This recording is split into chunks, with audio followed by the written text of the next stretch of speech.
하나님의 말씀 함께 나누겠습니다. 함께 나눌 하나님 말씀은 스가랴 5장입니다. 스가랴 5장 1절에서 4절까지의 말씀만 나누겠습니다. 스가랴 5장 1절에서 4절까지의 말씀, 제가 갖고 있는 성경으로 구약성경 1316면입니다. 스가랴 5장 1절에서 4절까지의 말씀을 함께 나누겠습니다.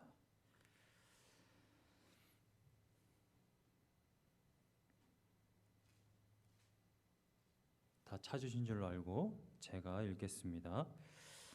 내가 다시 눈을 들어본즉 날아가는 두루마리가 있더라. 그가 내게 묻되 내가 무엇을 보느냐 하기로 내가 대답하되 날아가는 두루마리를 보나이다. 그 길이가 20규빗이요 너비가 10규빗이니이다. 그가 내게 이르되 이는 온 땅 위에 내리는 저주라. 도둑질하는 자는 그 이쪽 글대로 끊어지고 맹세하는 자는 그 저쪽 글대로 끊어지리라 하니, 만군의 여호와께서 이르시되 내가 이것을 보냈나니 도둑의 집에도 들어가며 내 이름을 가리켜 망령되이 맹세하는 자의 집에도 들어가서 그의 집에 머무르며 그 집을 나무와 돌과 아울러 사르리라 하셨느니라 하니라. 아멘.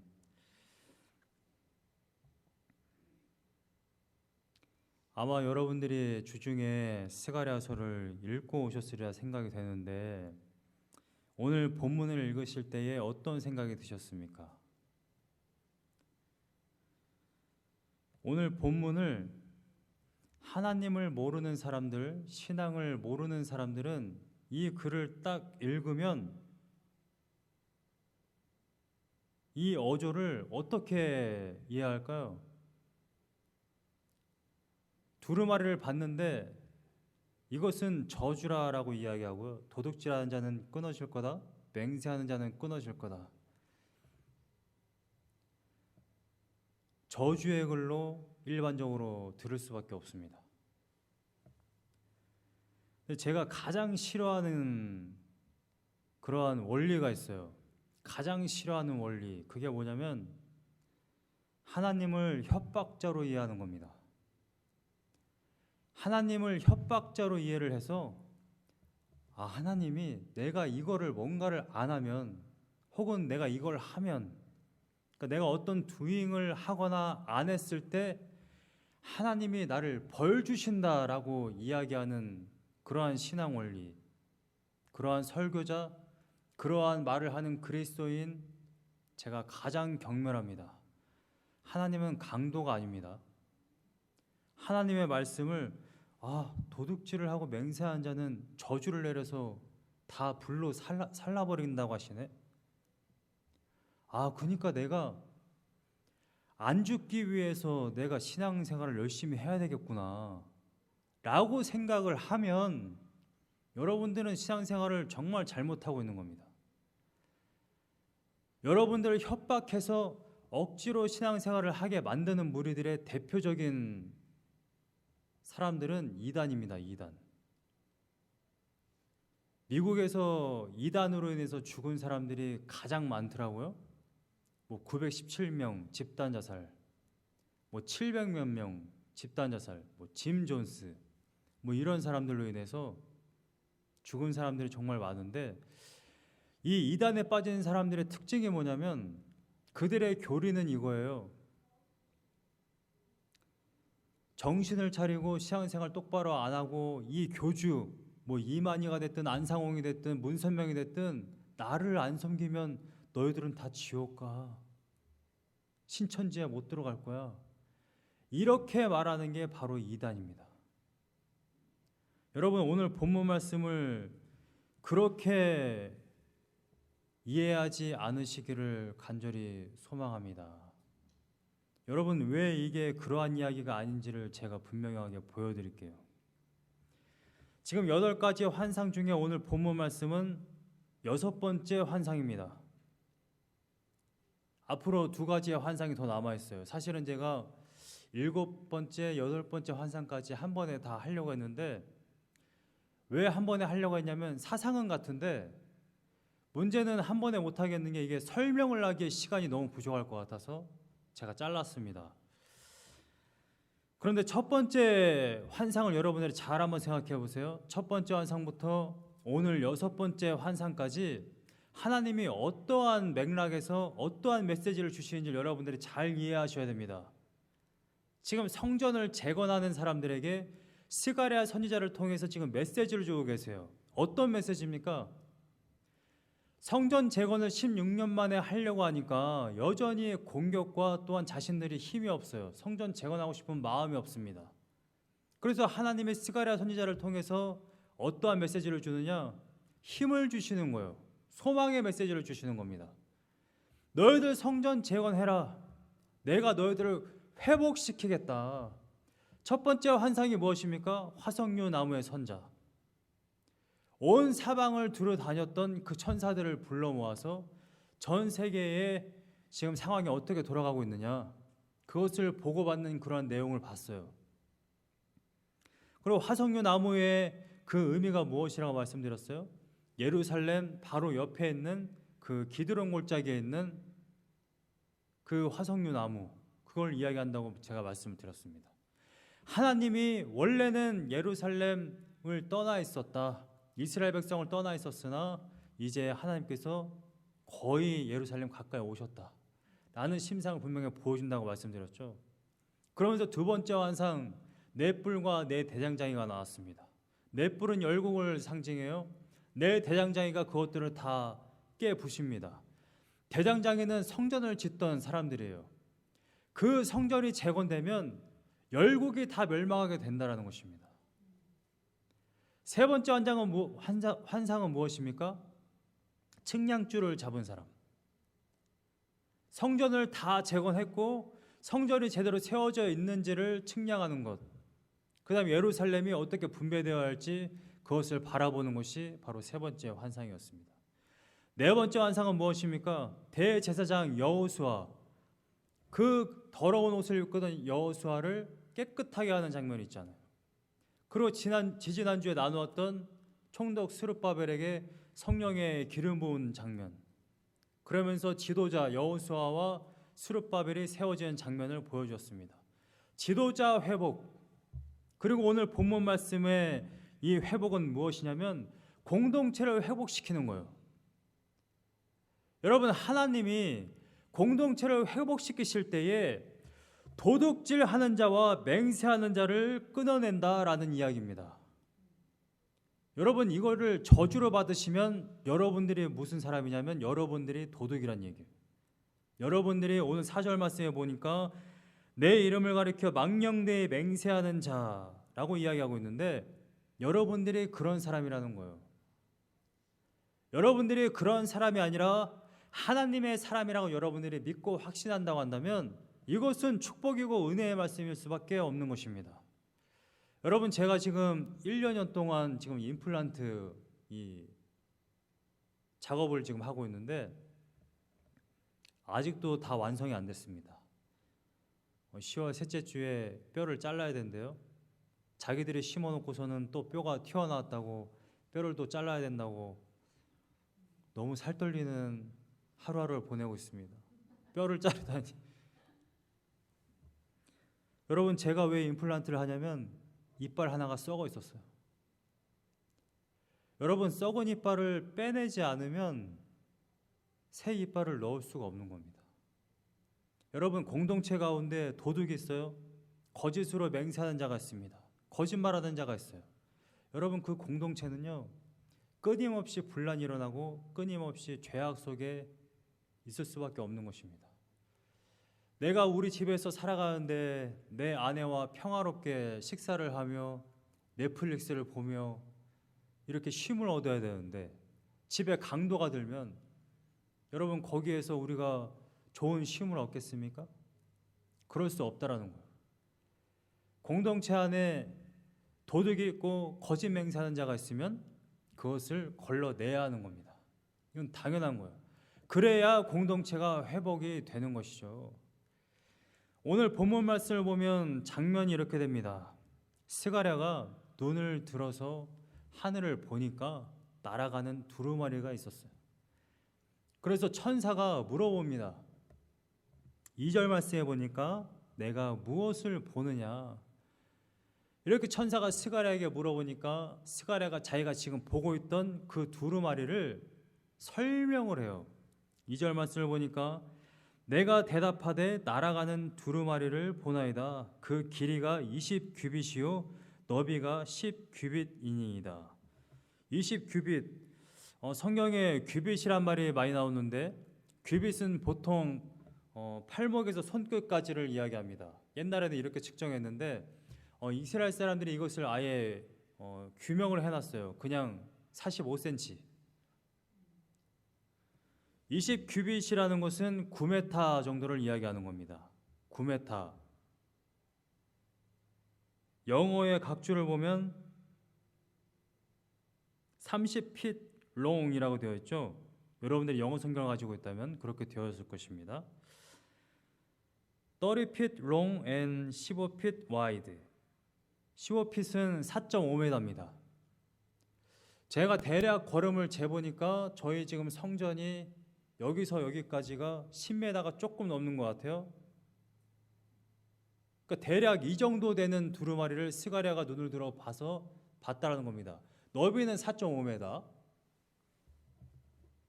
여러분들이 천장을 보시면 대략 이 정도 길이의 넓이가 한 이 정도 된다라고 생각하시면 될 것 같아요. 두루마리가 왜 이렇게 크지? 라는 걸 생각을 하셔야 되는데, 근데 먼저 3절 말씀을 보면 천사가 이러한 설명을 해줍니다. 그 두루마리에 뭐가 쓰여져 있는지. 스가랴가 두루마리를 봤는데 뭔가가 쓰여져 있었어요. 근데 아마 그 글씨를 보기는 봤지만 정확하게 저게 뭐지? 라는 생각을 아마 했었던 것 같아요. 천사가 이렇게 이야기합니다. 3절 말씀에 그가 내게 이르되 이것은 온 땅 위에 내리는 저주다. 두루마리에 어떤 글씨가 써져 있는데 저주의 글씨가 써져 있다라는 거예요. 근데 그 대상이 있습니다. 첫 번째는 도둑질하는 자고요. 두 번째는 맹세하는 자라고 되어 있습니다. 3절 말씀에 보니까, 근데 4절 말씀에 보니까 뭘 맹세하는지에 대해서 디테일하게 쓰여져 있습니다. 4절 말씀의 중반부를 보시면 내 이름을 가리켜 망령되이 맹세하는 자라고 되어 있습니다. 망령되다라는 이 표현은요, 언어 사전을 보면 허망함, 가치 없음, 신학사전은 오용, 남용, 그러니까 하나님을 가볍게 여기는 것이라고 말할 수 있습니다. 여러분, 하나님의 이름을 가볍게 여기는 것, 십계명에 보면 나의 이름을 망령되이 걸지 말라라고 되어 있는데, 하나님의 이름을 가볍게 여긴다라는 이 의미를 어떻게 받아들일 수 있을까요? 가장 원색적으로 미국에서 이러한 일을 가장 많이 하는데, 요즘 미드나 헐리우드를 보면, 제가 예전에 십계명 할 때도 말씀드렸습니다만 욕을 하나님의 이름으로 써요. 이 서양 문화는 정말 놀라운 일 아닙니까? 우리식으로 말하자면 제기랄, 젠장, 좀 완화해서 얘기하면 저런, 이런 일에 오 마이 지저스 이렇게 이야기한단 말이죠. 아니 어떻게 예수님의 이름과 하나님의 이름을 욕으로 사용을 할 수 있을까요? 아무리 그들의 맥락이 그것이 아니라 할지라도, 여러분, 맥락 안에서라도 하나님의 이름을 그렇게 불러서는 안 되는 겁니다. 근데 지금 단순히 하나님의 이름을 오마이갓 하지 마라 라는 이야기가 아니에요. 우리들의 신앙의 행위가 하나님의 이름으로 우리가 하루하루를 살아가고 신앙생활을 하는데, 하나님의 이름을 가지고 우리가 한 걸음 한 걸음 나아가는 그 길목이 너무나도 가볍다라는 거예요. 우리가 정말 하나님의 말씀을 무겁게 받는다라고 한다면 우리들의 신앙생활이 그렇게 가벼울 수 없다라는 것입니다. 여러분, 이단들이 하나님의 이름을 굉장히 오용하죠. 굉장히 남용합니다. 심지어 자기들은 교회라고까지 이야기해요. 이단들이. 정말 그 입을 어떻게 해야 될지 모르겠어요. 거룩한 하나님의 이름을 들먹이고 거룩한 교회의 이름을 들먹이면서 사람들을 포교하고요. 그 사람들의 교리가 그래요. 거짓말을 해서라도 데리고 와라. 자기들의 불리하면 거짓말을 해서라도 사람들을 이렇게 속여서 자신들의 그 교리와 이 사이비 교회에 헌신하도록 해라. 그러한 교육을 시켜요. 거짓말을 해서라도. 여러분은 우리들의 신앙생활이 때로 이렇게 거짓과 같은 생각이 들 때가 있지 않습니까? 내가 분명 그리스도인이고 내가 분명 하나님의 자녀인데 행동하는 걸 보면 하나님의 자녀가 아닌 것 같은. 저는 하루에도 수십 번 그런 생각을 하는데, 그래서 그런 생각이 들 때마다 내가 정말 하나님의 자녀지. 하나님의 말씀이 정말 무겁고 너무나도 나에게 정말 귀한 것인데 내가 어떻게 이렇게 하루를 살 수 있는가? 내가 어떻게 신앙생활을 할 수 있는가? 많은 교회와 현대 많은 그리스도인들이 하나님의 이름으로 선교를 하고 사명을 감당한다라고 이야기하는데 뒤에서 이상한 짓을 너무 많이 해요. 그리스도인들이 세상에 나가서 살 때에 정말 자신이 나는 하나님의 자녀요, 나는 그리스도인이요 라고 말하면서 살아갈 때에 정말 다른 사람들이 볼 때에 저 사람은 정말 하나님의 말씀대로 살려고 노력하는구나. 정말 하나님을 두려워하는 사람이구나. 정말 하나님을 경외하는 사람이구나. 그러한 사람으로 주변 사람들이 여러분들을 기억하는지, 아니면 저 사람은 완전히 그냥 나이롱이네, 당나라네. 군대에서 그런 이야기 많이 씁니다.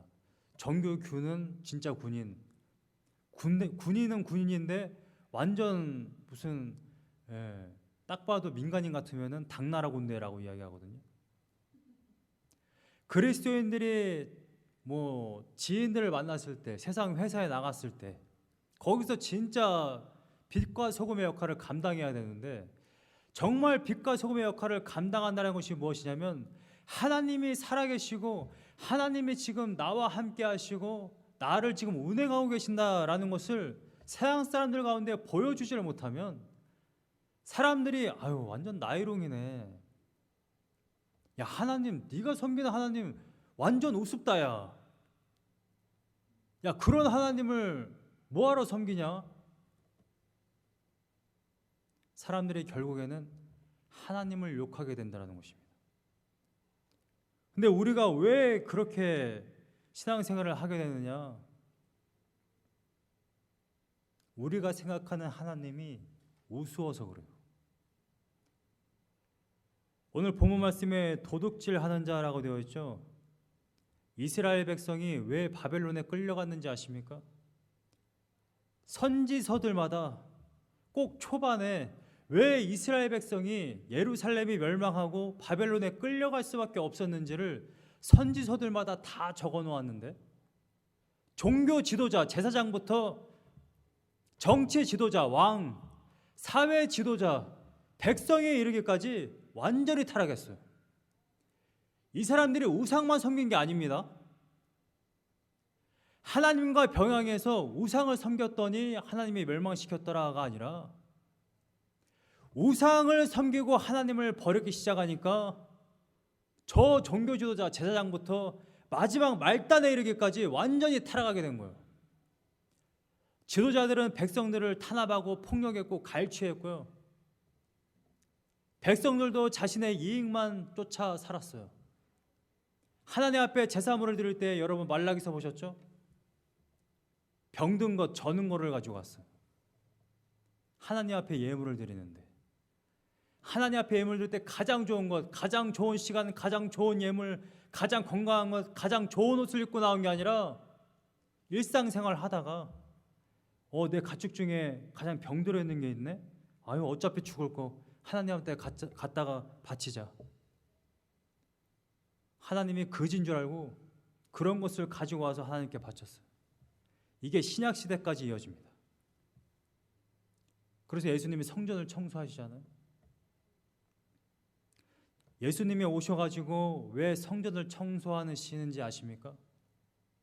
예수님이 성전에 예배드리러 딱 들어가는데 성전 바깥에 다 제사물의 똥냄새, 배설물, 그리고 서로 막 로마 이 돈과 예루살렘 이스라엘 돈과 환전하는 막 시끌벅적한, 자, 이러한 장면이 왜 있냐면 이스라엘 백성들이 정성스럽게 1년 동안 키운 제사물을 집에서부터 들고 와서 하나님께 정성스럽게 드린 게 아니라 털레털레 성전에 와가지고 거기에서 돈을 환전하고요, 더럽게 똥냄새 나고 저는 것들을 돈으로 사가지고 그걸 하나님께 바치고 있었던 거예요.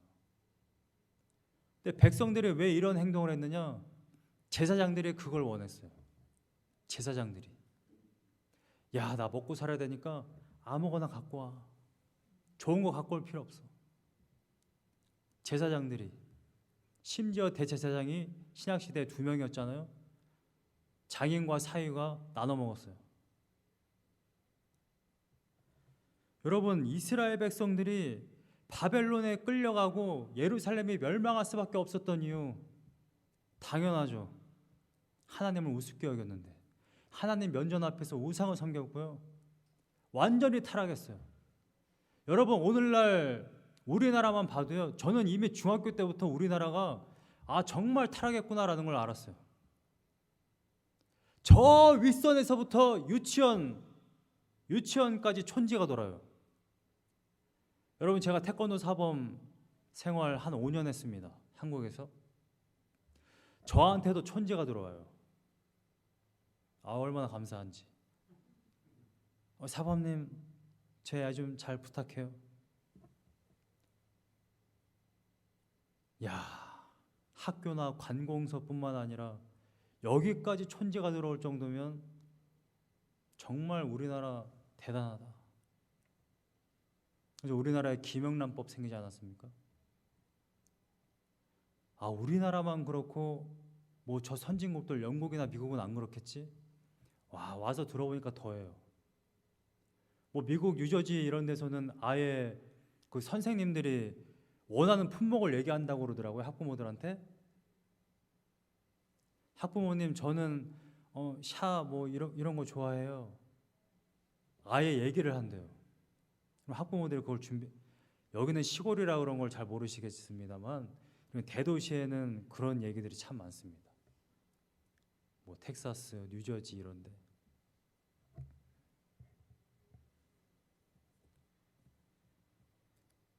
여러분, 하나님께서 이 더럽게 돌아가는 세상을 봤을 때에 어떤 생각이 드시겠어요? 노아 때처럼 이걸 다 갈아엎지 않은. 근데 사실 하나님은 온 세상은 어떻게 돌아가든지 별로 관심이 없으십니다. 진짜 관심 있는 건 자신이 택한 하나님의 백성이에요. 하나님이 거룩하게 구원하셔서 구별한 이 백성만큼은 좀 성결했으면 좋겠다. 그래서 그 안에 성전을 재건하시고 거기에 하나님이 머무시는 겁니다. 너희들은 제발 그렇게 더럽게 살지 마. 내가 모든 걸 줄게. 이게 하나님의 약속 아닙니까? 이른 비와 늦은 비를 줄게. 너희들이 먹고 사는 모든 문제를 내가 해결할게. 너희들은 나만 예배해. 그런데 이스라엘 백성은 그것보다 더 원하는 거예요. 하나님이 이스라엘 백성들을 광야에 내몰았을 때에, 구원시키셨을 때에 만나를 주셨습니다. 분명히 먹을 걸 주셨어요. 그런데 이스라엘 백성들이 뭐라고 이야기해요? 질려. 고기 좀 먹었으면 좋겠다. 하나님이 먹을 거 주는 건 좋은데 고기 좀 먹었으면 좋겠다니까. 이걸로는 우린 성이 안 차지. 여러분, 이게 사람들의 습성이에요. 하나님이 주신 것으로 만족을 못해요. 더 좋은 걸 찾아갑니다. 더 좋은 걸 찾아가니까 결국엔 어떻게 됩니까? 하나님 버리기 시작하는 거예요. 하나님 버리고 새로운 신을 계속 만들어냅니다. 그래서 결국에는 처음부터 끝까지 점점 타락해져 가요. 이게 사람의 모습이라는 거예요.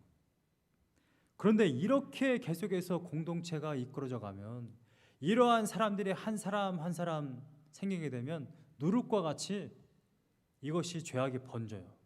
그럼 그 공동체는 다시 타락하게 됩니다. 하나님의 성전 재건을 약속하시고 회복을 말씀하시면서 너희들이 이제 성전을 재건하고 공동체가 다시 거룩하게 되어져 가면 그 공동체 안에 있는 도둑질하는 자와 맹세하는 자는 끊어낼 것이다. 한글 성경은 제거할 것이다 라고 표현하고 있습니다. 죽임을 당하게 될 거라는 거예요. 오늘 본문의 4절 말씀을 보면 이렇게 되어 있죠. 스가랴가 본 그 두루마리가, 여러분 영어 성경으로는 지금 이 날아가는 두루마리라는 이 표현이요, 깃발이 지금 제 자리에서 펄럭이는 건지 아니면 지금 어디로 날아가고 있는 건지를 알 수가 없습니다. 그런데 히브리식 표현에서는요, 날아간다라는 이런 표현을 쓸 때는요, 이동하는 걸 이야기해요. 그 자리에서 뭐 태극기가 바람에 펄럭입니다라는 이런 이야기가 아닙니다. 지금 어디로 날아가고 있는 지금 두루마리를 보고 있는 거예요. 근데 이 두루마리가 지금 어디로 날아갔느냐? 4절 말씀에 나와 있습니다. 도둑질하는 자의 집에 들어가고요, 하나님의 이름을 망령되이 일컫는 그 거짓 맹세하는 자들의 집에 들어가요. 그래서 그들을 끊어낸다는 것입니다. 여러분, 사실 하나님의 말씀이 임한다라는 건요, 저주가 아니에요. 원래 축복입니다. 근데 하나님의 말씀이 도둑질하는 자의 집에 들어가니까 저주가 되어버리는 거예요. 여러분, 하나님의 말씀은요 곧 하나님입니다. 이게 성경이, 우리가 옛날 우리 부모님 세대는 정말 성경을 굉장히 소중하게 여겼는데, 왜 소중하게 여겼냐면 이게 하나님이라고 생각했기 때문에 그래요. 정말 하나님입니다. 하나님의 말씀이 있으니까요. 여러분 한번 따라해 보실까요? 말씀이 곧 하나님이다. 여러분, 많은 성도님들이 저도 마찬가지고 성령 충만을 항상 요구합니다. 항상 기도해요. 그것이 우리가 바라는 거예요. 여러분, 성령 충만이 뭘까요? 성령 하나님이잖아요. 근데 오늘 제가 뭐라고 말씀드렸어요? 말씀이 곧 하나님이에요. 여러분, 성령 충만은 신비적인 게 아닙니다. 나의 감정이 막 뜨거워지는 게 아니에요. 하나님의 말씀이 우리 안에 들어와서 충만해져 가요. 처음에는 발목만큼 쌓였는데 그 다음에 허벅지만큼 있고 그 다음에 가슴까지 쌓이고 나의 머리까지 쌓이게 되면 하나님의 말씀이 충만하기 때문에 하나님의 말씀대로 살아갑니다. 여러분, 하나님의 말씀이 우리 안에 들어와야 돼요. 매일같이 읽어야 되고 매일같이 묵상해야 하고 하나님의 뜻이 무엇인지를 알아야 됩니다. 그래서 우리는 하나님의 말씀대로 살다가 저 천국으로 가는 겁니다. 여러분, 이건 축복입니다. 축복.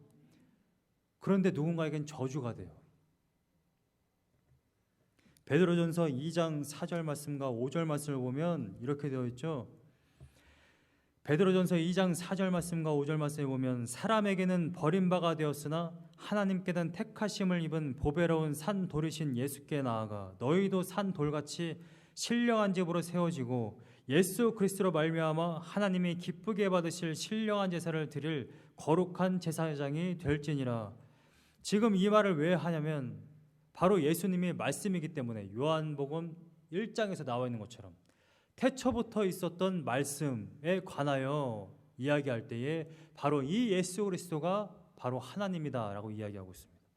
근데 베드로전서 2장 7절과 8절 말씀을 보면 이사야서를 인용해서 지금 이야기하고 있는데 베드로 사도가 이렇게 이야기해요. 그러므로 믿는 너희에게는 보배이나 믿지 아니하는 자에게는 건축자들이 버린 그 돌이 모퉁이의 머릿돌이 되고 또한 부딪히는 돌과 걸려 넘어지게 하는 바위가 되었다 하였느니라.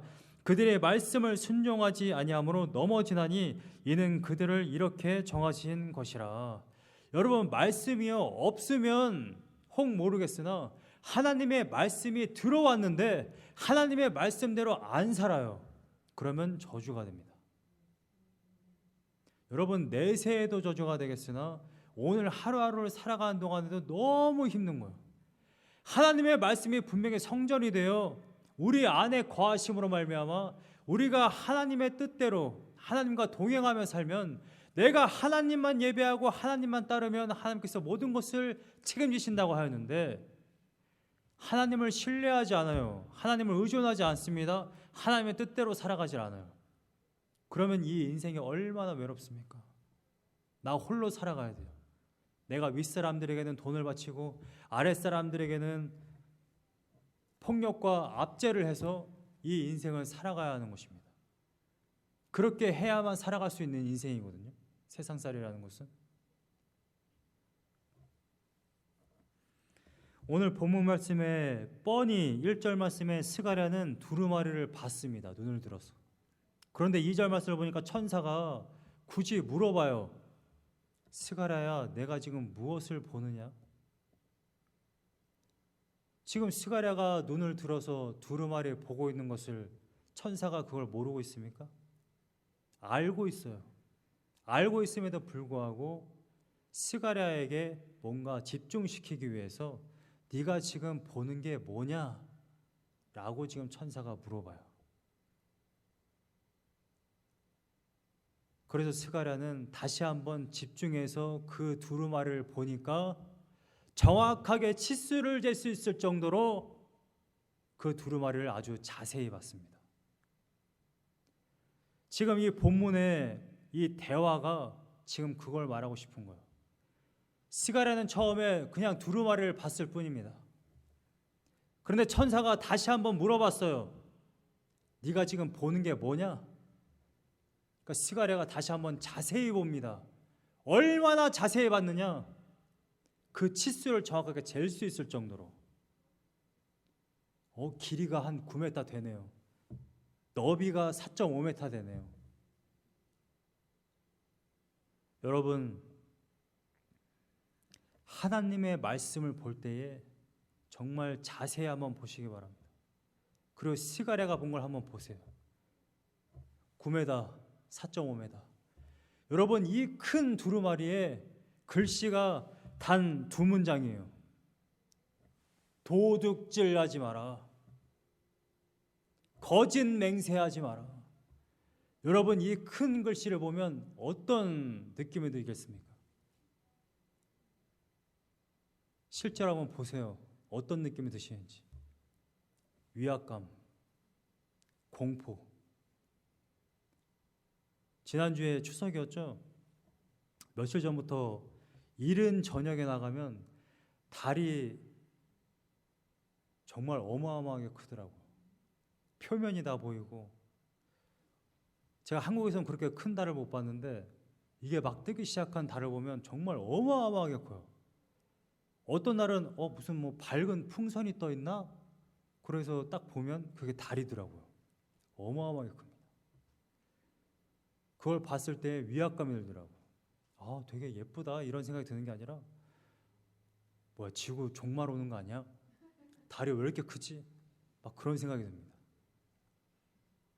여러분, 지금 스가랴가 이 어마어마한 크기의 하나님의 말씀을 보고 내가 본 게 이거다 라는 것을 가지고 이스라엘 백성들 가서 말했을 때에 이스라엘 백성들이 어떠한 느낌으로 그 말씀을 받겠습니까? 하나님의 말씀을 정말 경외함으로 받을 거예요. 여러분, 정말 하나님의 말씀이 여러분들에게 경외감이 들길 원합니다. 우습게 여기는 것이 아니라. 하나님의 말씀은 정말 살아있고요, 운동력이 있고요, 너무나도 강하고 위압적이고 공포스럽고 경외감이 드는 것이 바로 하나님의 말씀입니다. 하나님의 말씀을 정말 여러분들이 그렇게 경외함으로 들으시면 여러분들이 우습게 신앙생활을 할 수가 없어요. 정말 하나님을 진정으로 사랑하고 정말 항상 진실함으로 행동할 수밖에 없습니다. 여러분, 하나님이 여러분들을 거룩한 백성으로 부르셨을 때에 하나님이 말씀이 된 그 육신을, 그 육체를 다 찢으시고 여러분들을 구원하신 겁니다. 단순히 여러분들을 그냥 너희들은 그냥 내 백성이야, 그리고 쟤네들은 내 백성 아님, 자 너희들은 이쪽에 서고 쟤네들은 이쪽에 서, 그런 게 아닙니다. 여러분들이 정말 하나님의 백성이 된 그 은혜를 생각하시기를 간절히 소망합니다. 누군가에겐 저주가 되어 하나님 자체가, 예수 그리스도 자체가, 예수 그리스도의 죽으신 십자가 자체가 저주가 된다는 것입니다. 그런데 여러분들에게는 축복이 되기를 간절히 소망합니다. 우리 말씀 붙들고 기도하실 텐데 우리 찬양 한 곡 하고 기도하겠습니다. 눈을 들어 주를 바라봅니다라는 찬양을 하실 텐데, 오늘 본문 말씀에 나온 것처럼 공동체가 회복되려면 우리 안에 있는 죄악이 없어져야 합니다. 성령으로 우리 안에 있는 모든 죄악을 다 태우시고 오직 하나님의 은혜만 남아 귀한 공동체가 계속해서 이어질 수 있도록, 우리들의 삶이 축복이 될 수 있도록 우리의 가사를 생각하시면서 함께 찬양하겠습니다.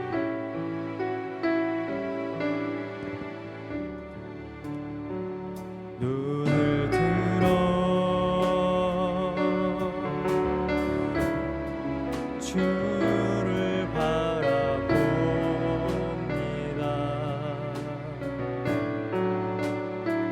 두 손 들어 주를 찬양합니다.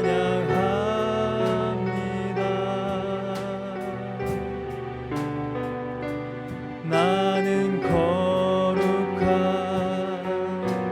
제사의